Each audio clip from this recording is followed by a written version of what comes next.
Tsale, it's story time. Are you ready for part 2 of Wagner's Ring Cycle? For those of you who missed the last episode of Storytime, please watch the synopsis of Das Rheingold. The link is in the caption so you can catch up with the story. For the rest of you who are up to speed, this is Die Walküre, or the Valkyrie. Let's get into the story. We pick up where we left off at the end of Das Rheingold. The coveted ring, fashioned from precious Rheingold, is now in the possession of the giant, Fafner. Several years or eons or epochs or whatever have gone by, and during this expanse of time, Wotan, the leader of the gods, has gone around sharing his godly seed with goddesses and mortal women, and he has fathered several gods and demigods. Yeah, Wotan's body count is off the charts. I don't know how his wife Fricka feels about all of this, but hey, we move. Or he moves. We'll come back to Wotan in just a bit, but first, let's meet a new set of characters. We find ourselves in a thick forest. A strapping young man named Siegmund is frantically searching for a safe space. He's wounded, tired, and hungry, and he's seeking shelter and protection from his attackers.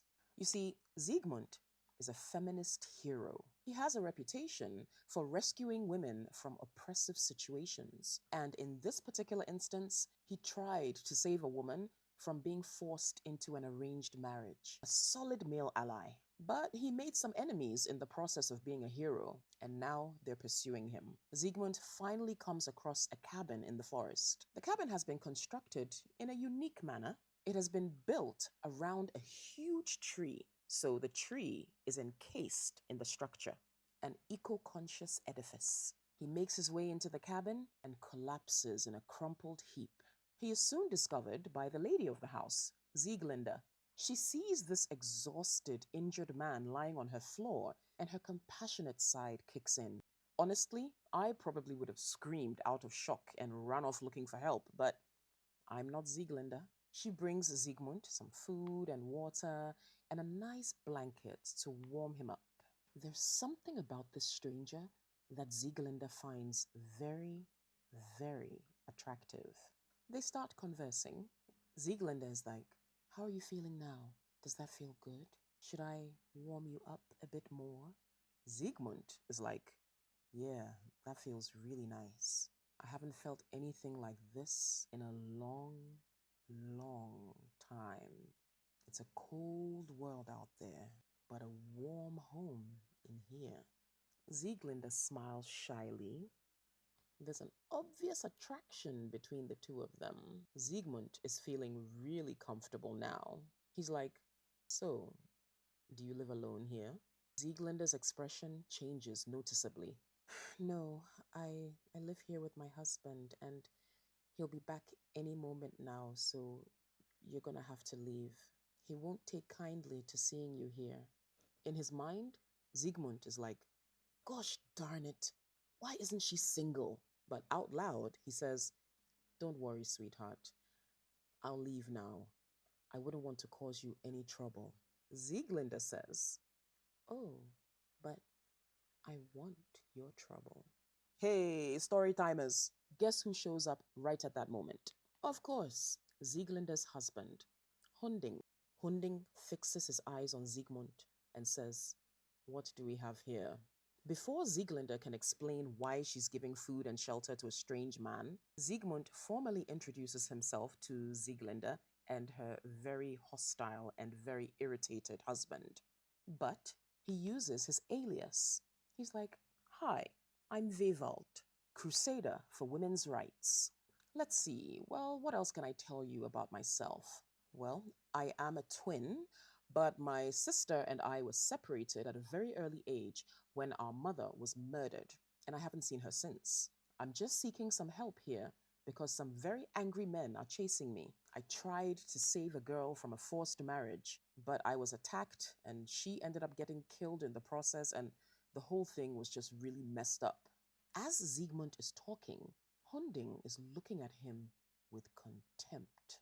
Siegmund stepped into the wrong household. Hunding is actually part of the group of attackers who are looking for Siegmund. So you're probably thinking that Hunding immediately grabs his spear or sword or dagger or whatever and eliminates Siegmund with one fatal strike.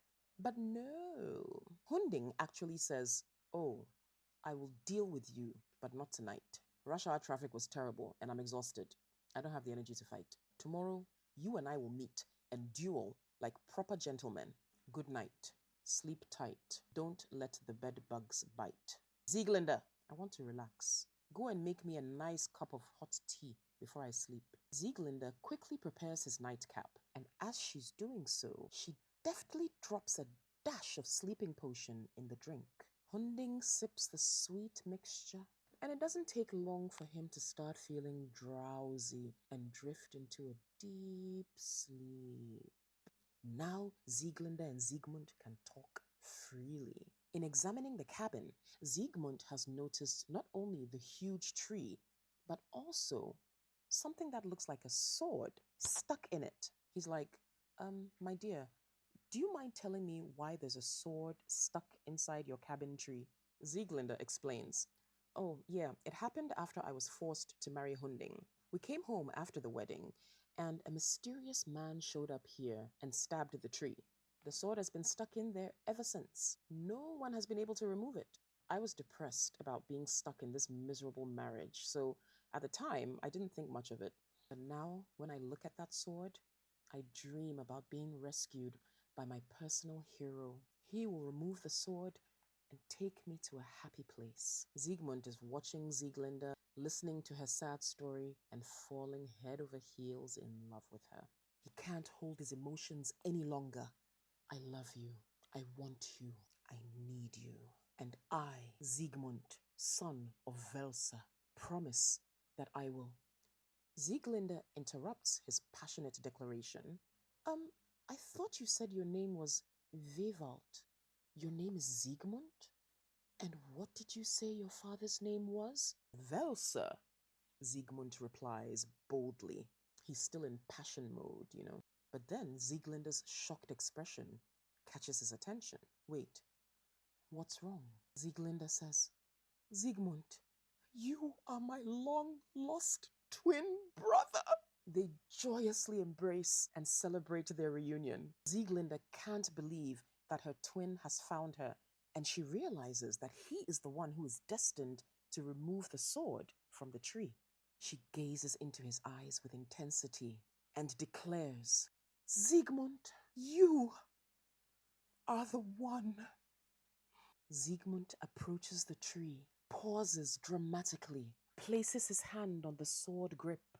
Now, picture all of this in slow motion, with swelling orchestral sounds in the background. And Siegmund pulls out the sword with the ease of a knife moving through soft butter. Siegmund raises the sword triumphantly, and he says, "I name this sword Notung, and with this sword I shall protect you, my Sieglinde." And yeah, in case you haven't noticed, Siegmund and Sieglinde are ignoring the incestuous part of their attraction. So we'll pretend to ignore it too, and we'll just continue with the story. So the lover twins leave Hunding in his drugged up sleep stupor, and they run off together. While all of this has been going on, our friend Wotan has been observing from his pedestal. He wants to protect Siegmund. Why, you ask? Let me give you a little backstory. Remember at the beginning of this synopsis, I mentioned Wotan's extracurricular activities? Well, yeah.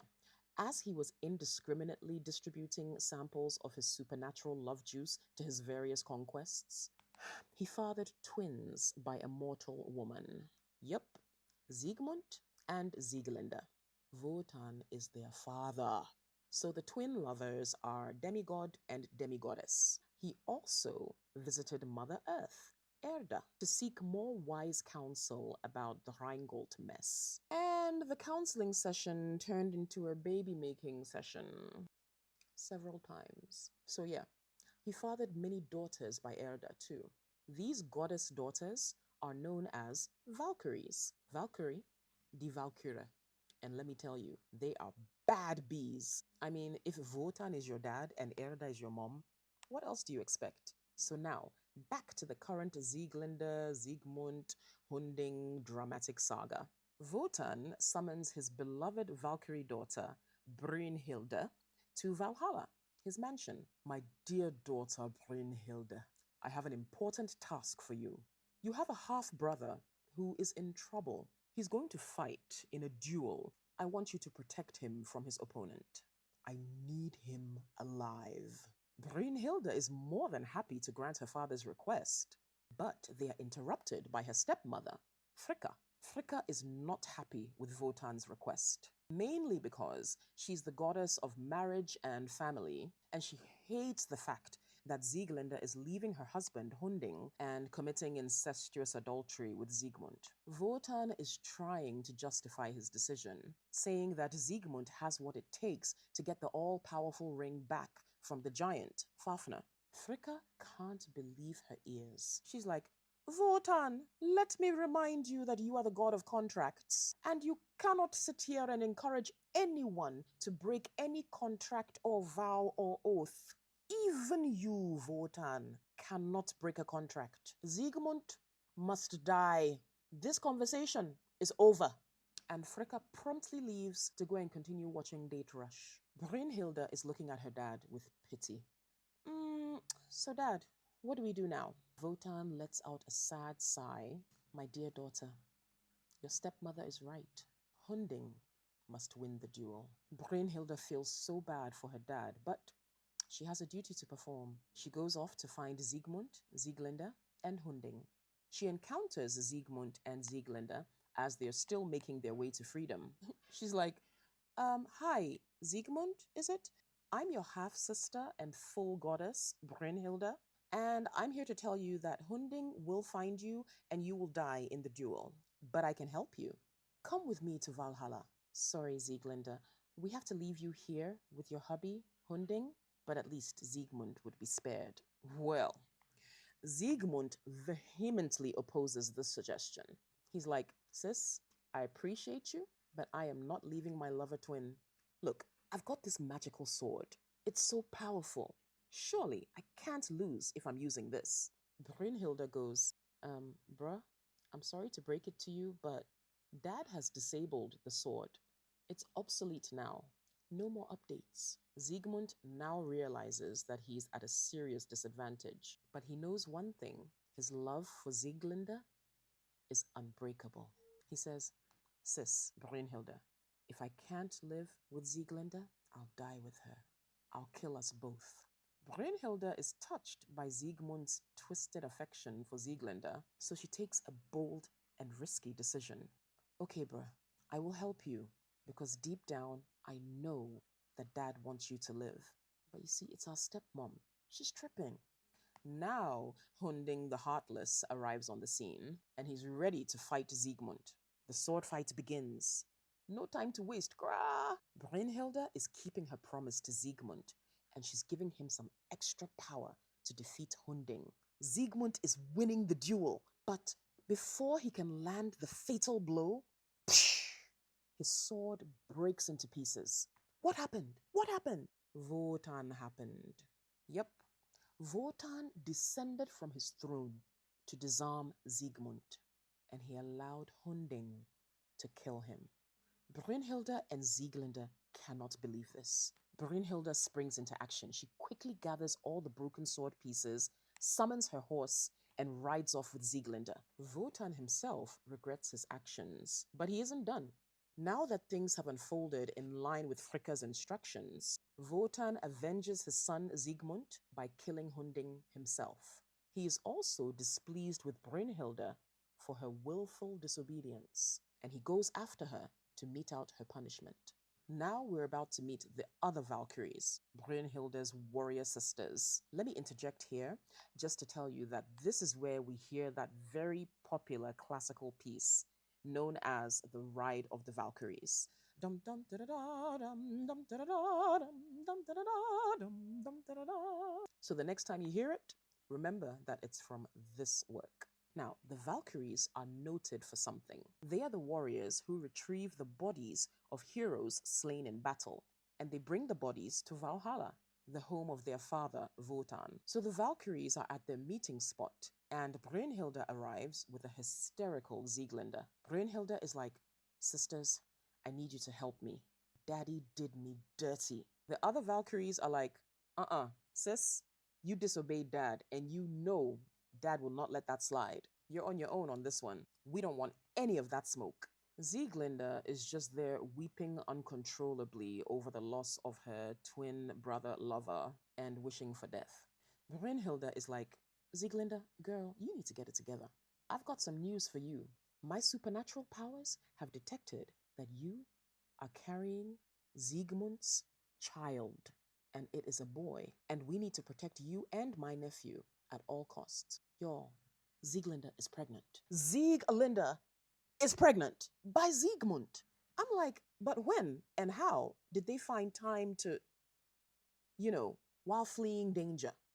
Anyway, Brünnhilde gives Sieglinde the broken sword pieces and charges her to go and find a safe place for herself and the baby, while she, Brünnhilde, faces the wrath of her father, Wotan.